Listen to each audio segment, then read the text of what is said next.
Tunaishi katika ulimwengu ambao asilimia kubwa ya binadamu ambao wanacheka na sisi hawatamani tufanikiwe katika maisha yetu. Wapo baadhi ya wanadamu ambao pindi wanapoona tunaanza kupiga hatua kwenye maisha yetu, basi wanatangaza vita na sisi. Wenye imani za kishirikina wanaanza kutumia mbinu mbalimbali za kishirikina wakijaribu kuyazuia mafanikio yetu, na kwa sababu sisi hatujui kinachoendelea katika ulimwengu wa giza, basi tunajikuta tumeingia katika vifungo mbalimbali vya kichawi bila sisi wenyewe kujua. Mara binadamu wasiofurahia mafanikio yako watakapofanikiwa kukuweka kwenye vifungo mbalimbali vya kichawi, kuna ishara mbalimbali ambazo utaanza kuziona kwenye maisha yako. Ngoja nikutajie ishara hizo. Inawezekana nawe ni moja kati ya wanadamu ambao wapo kwenye vifungo mbalimbali vya kichawi bila wao wenyewe kujua. Utakapozijua ishara hizo, kisha nitakwambia ni kitu gani cha kufanya ili ukajikomboe katika vifungo mbalimbali vya kichawi ambavyo vipo kwenye maisha yako na vinazuia mafanikio yako, ili ubaki kuwa huru na maisha yako yarudi kama zamani. Ishara namba 1, utapoteza wateja kwenye biashara yako katika namna ya ajabu. Inawezekana wewe ni moja kati ya wanadamu ambao walipokuwa hawafanyi biashara yoyote wala hawajishughulishi na chochote kwenye maisha yao, maisha yako yalikuwa mazuri na ya kawaida kabisa. Lakini hata siku za mwanzo katika biashara yako ilikuwa na wateja wengi kiasi kwamba uliamini siku chache zijazo utakwenda kuwa na mafanikio makubwa kuliko binadamu wengine. Lakini kadri ulivyozidi kupata mafanikio kwenye maisha yako, kuna vitu vya ajabu vilianza kutokea kwenye biashara yako. Kwanza kabisa, ulishangaa wateja wanaanza kupungua. Ukajiuliza, ni sababu gani ambayo inapelekea wateja wanapungua katika biashara yako? Ndipo ulipojaribu kufanya utafiti wa kina, lakini hata ulipofanya utafiti haukuiona sababu yoyote ya msingi ambayo ingefaa kufanya wateja waache kuja kwenye biashara yako na waende kwenye biashara za watu wengine. Inawezekana una duka lako lina bidhaa bora na huduma ambazo unazitoa kwa wateja wako ni huduma bora kama ambazo watu wengine wanazitoa, na pengine huduma zako ni bora kuliko watu wengine, lakini mara nyingi watu ambao walikuwa wateja wako wa zamani sasa hivi hawachagui kuingia dukani kwako tena, bali wanalivuka duka lako na kwenda katika duka la jirani yako. Hali hiyo inakuumiza sana, kwani mara nyingine unajikuta umekaa kuanzia asubuhi mpaka jioni, hakuna mteja hata mmoja ambaye amefanikiwa kuja katika duka lako. Mara nyingi utakapoona ishara kama hii katika biashara yako, kuna uwezekano mkubwa umewekwa kwenye kifungo cha kichawi bila wewe mwenyewe kujua. Duka lako limefichwa katika ulimwengu wa giza, na ndiyo maana macho ya wateja ambao mwanzo walikuwa wanaiona biashara yako sasa hivi hawaioni tena. Yaani kwa lugha rahisi, biashara yako imekwisha potezwa katika ramani. Ndiyo maana hata wateja wako wamepigwa upofu, hawaioni tena, bali wanaona biashara za watu wengine. Na lengo la watu kufanya hivi ni kwa sababu tu hawataki upige hatua katika maisha yako. Namba 2, watu waliokuwa wanakusaidia katika nyakati mbalimbali wote wanakaa mbali na wewe. Moja kati ya mambo ambayo binadamu washirikina wanapenda kuyafanya ili kuhakikisha unaangamia, kwanza kabisa huwa wanakata mzizi wa msaada. Yaani mizizi yote ambayo ilikuwa ni msaada katika maisha yako watahakikisha wanaing'oa kabisa. Watakapofanikiwa kuitenganisha na wewe, ndipo watakapoanza kukushughulikia, kwa sababu wanajua hata watakapokuwa kwenye zoezi la kukuteketeza, hakuna mwanadamu ambaye atasimama kwa niaba yako ili akupiganie vita ambayo unapambana kwenye maisha yako. Hivyo utashangaa asilimia kubwa ya wanadamu ambao walikuwa karibu na wewe, waliokuinua pale ulipoanguka, waliokushauri pale ulipoteleza, wote watakwenda mbali na maisha yako. Hakuna hata mmoja ambaye ataendelea kuwa karibu na wewe, na huo ni wakati ambao mambo yako yataanza kwenda mlama. Utakapoona ishara kama hiyo, usikae kimya, kwa sababu tayari umeshawekwa kwenye kifungo cha kichawi. Yaani hakuna mtu ambaye anajisikia kuwa karibu na wewe. Namba 3, unajikuta haukubariki katika kila kitu ambacho unakifanya kwenye maisha yako. Katika hali ya kawaida, zipo sababu ambazo zinaweza kumfanya mtu akubalike au asikubalike. Tabia, mwenendo na huduma yake ni moja kati ya vitu ambavyo vinaweza kufanya mwanadamu akubalike kwa watu wengine ama asikubalike. Kama mwanadamu atakuwa na kauli nzuri, atakuwa na huduma nzuri, lakini atakuwa na mwenendo mzuri kwa watu wengine, lazima watu wengine watamkubali mwanadamu huyo. Lakini hebu jiulize, wewe ni mwanadamu mwenye ujuzi, wewe ni mwanadamu mwenye tabia njema, wewe ni mwanadamu mwenye huduma nzuri, kauli zako ni nzuri sana, lakini cha kushangaza, mwanzo ulikuwa ni mwanadamu ambaye unakubalika sana, lakini sasa hivi pamoja na ujuzi na mengi mazuri uliokuwa nayo, hakuna mwanadamu hata mmoja ambaye anakukubali. Endapo utaona ishara kama hiyo na hakuna sababu yoyote ya msingi ambayo inakufanya uwe hivyo, ujue inawezekana wewe ni mwanadamu ambaye umewekwa katika kifungo cha kichawi bila wewe mwenyewe kujua. Hautakiwi kukaa kimya, kwa sababu kama hali hiyo itaendelea, hautakuwa miongoni mwa wanadamu wenye mafanikio hata ufanye nini. Namba 4, milango ya mafanikio inajifunga kwenye maisha yako. Inawezekana kipindi cha mwanzo wewe ulikuwa ni mwanadamu ambaye fursa mbalimbali zilikuwa zikijifungua katika maisha yako na maisha yako yalikuwa mazuri sana, lakini katika namna ambayo hauelewi kuwaje, umejikuta wewe ni mwanadamu ambaye fursa mbalimbali hazijionyeshi tena kwenye maisha yako, lakini zinajionyesha kwa watu wengine. Wewe ni mwanadamu ambaye milango mbalimbali ya mafanikio ambayo mwanzo ilikuwa ipo wazi kwenye maisha yako, sasa hivi imejifunga yote. Yani unaweza ukamaliza hata mwezi mzima, hakuna fursa yoyote ambayo imejionyesha katika maisha yako. Maisha yako yamekuwa magumu kupita kiasi, kipato chako kimeshuka sana, na unapojiuliza ni kwa sababu gani hali hiyo inatokea kwenye maisha yako, hauioni sababu ya msingi ambayo imepelekea hali hiyo. Kama wewe ni moja kati ya wanadamu ambao wanakumbana na hali hiyo, inawezekana kabisa kuna kifungo cha kichawi ambacho kimefanywa katika maisha yako. Namba 5, wewe ni mwanadamu ambaye unaandamwa na mikosi, nuksi na bahati mbaya zisizoisha katika maisha yako. Moja kati ya mambo ambayo unatakiwa kuyajua na kuyaweka akilini, pindi unapowekwa kwenye kifungo cha kichawi bila wewe mwenyewe kujua, hautaweza kufanikiwa hata ufanye nini. Mara nyingi mambo yatakapokuwa yanakaribia kuwa vizuri, inatokea changamoto fulani ambayo inakurudisha nyuma.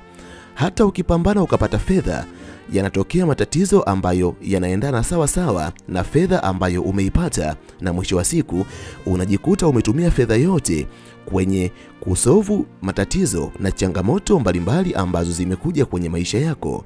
Unakuwa ni mwanadamu ambaye mara nyingi bahati mbaya, mikosi na nuksi vinatokea kwenye maisha yako.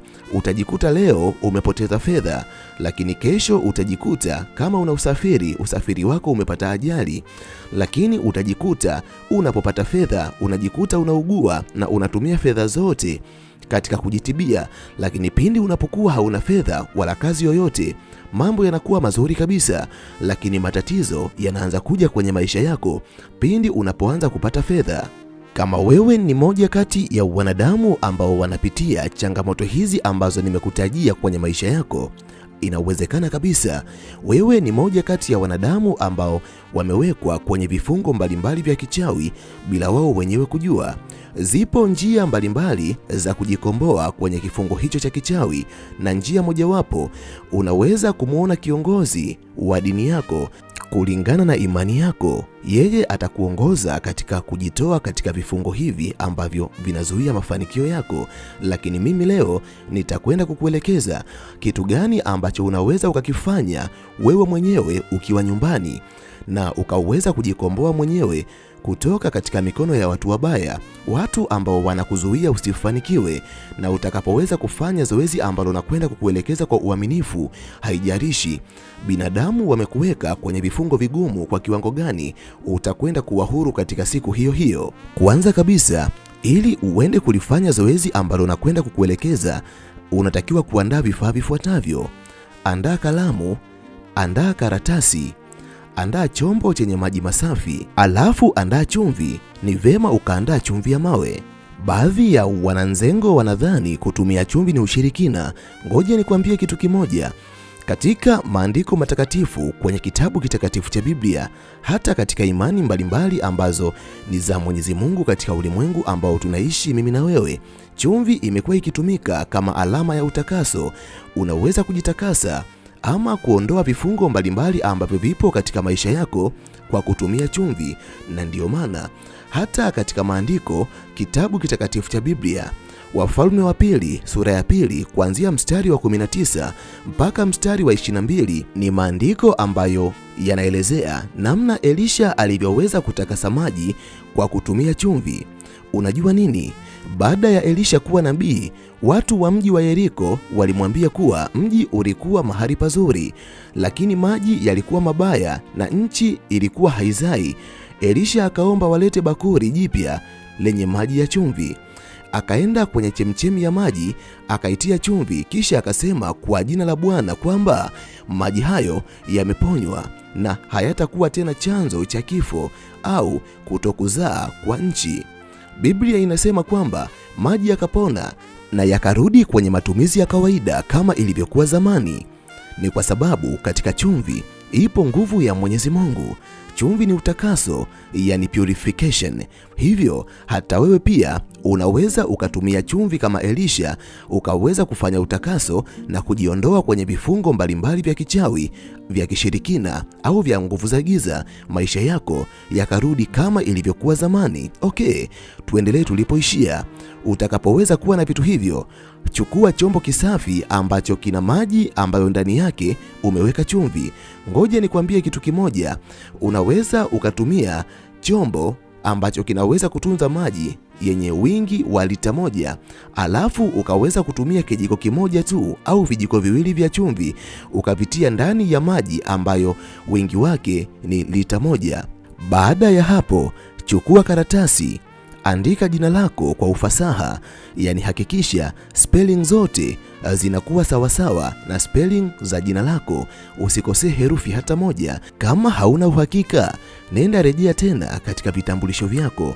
Je, herufi za jina lako zinaonekanaje? Kwani utakapokosea, zoezi hili halitofanya kazi katika maisha yako. Unajua kwa nini? Ni kwa sababu asilimia kubwa ya binadamu ambao wamekuweka kwenye vifungo vya kichawi walitumia jina lako, na ndiyo maana mtu hauwezi kukuloga ama kukuweka kwenye kifungo cha kichawi kama hakujui vizuri. Lazima alijue jina lako, na wakati mwingine lazima ayajue majina yako matatu, ndipo ayatumie majina hayo kukuweka kwenye vifungo mbalimbali vya kichawi. Ili kujikomboa, lazima nawe utumie jina lako kama lile ambalo wachawi walilitumia, kwani hata wao ikiwa walikosea herufi hata moja, basi uchawi huo haungeweza kufanya kazi katika maisha yako. Utakapokuwa umeandika jina lako kwa ufasaha, basi chukua jina hilo, liweke kwenye chombo ambacho ndani yake kuna maji yenye chumvi. Ngoja nikukumbushe kitu kimoja. Unapoweka karatasi yenye jina kwenye maji, hakikisha chumvi ambayo ulikuwa umeiweka kwenye maji inakuwa imeyeyuka kabisa, yani inakuwa imedilute katika maji, ndipo utakapoweka karatasi ambayo ina jina lako. Baada ya kuweka karatasi ambayo ina jina lako kwenye mchanganyiko wa chumvi na maji, hakikisha moyo wako unakuwa na imani kwa Mwenyezi Mungu, kwani bila ya nguvu zake pamoja na zoezi hilo hakuna chochote ambacho kitaweza kufanyika.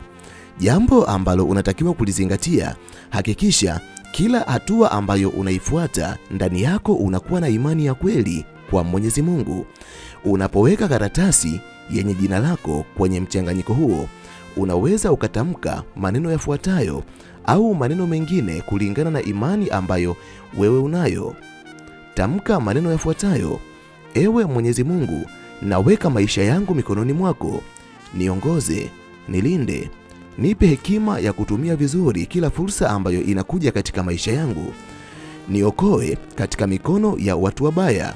Kama jina langu limewekwa katika kifungo cha aina yoyote, ninalikomboa kwa jina lako. Kama hatima yangu imewekwa katika vifungo mbalimbali vya kichawi kwa namna yoyote, kupitia mchanganyiko huu, ninakwenda kuikomboa Kama nyota yangu imeibiwa, basi ninakwenda kuisafisha kwa kutumia mchanganyiko huu, kwani yote hayo yapo katika jina langu.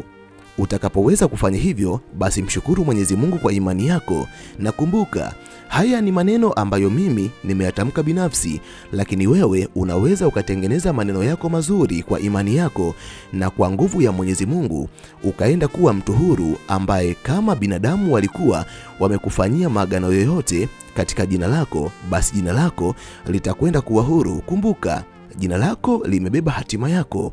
Utakapoweza kulikomboa jina lako, utakuwa umeikomboa hatima yako. Baada ya kumaliza zoezi hilo, kuna hali fulani ambayo utaihisi ndani yako. Utahisi msisimko, na kuna muda unaweza ukahisi ni kama kuna mzigo umeutua ndani yako.